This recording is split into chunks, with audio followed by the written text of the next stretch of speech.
Hello everyone, welcome back to our Thoughts YouTube channel. Today's question is రామాయణంను రాసింది ఎవరు?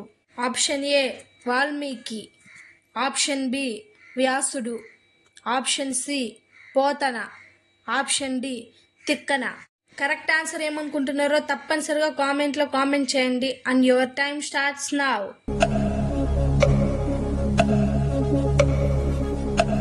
The correct answer is option A Valmiki. Ramayanam అనే కథను సింపుల్గా చెప్పాలంటే రామాయణంలో మొత్తం 7 కాండలు ఉన్నాయి.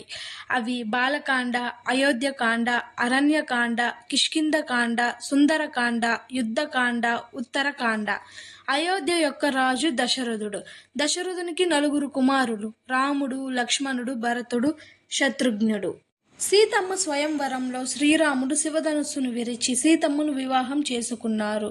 కానీ రాముని తల్లి కైకేయి వలన 14 ఏళ్లు రాముడు, సీత, లక్ష్మణుడు అడవిలో వనవాసానికి వెళ్లారు. అక్కడ రావణుడు సీతమ్మను అపహరించి లంకకు తీసుకెళ్తాడు. రాముడు సీతమ్మ కోసం వానర సేన, హనుమంతుడు, సుగ్రీవుని మొదలైన వారితో కలుస్తాడు. సముద్రంపై వానరులు రామసేతు కట్టి లంకకు చేరుతారు.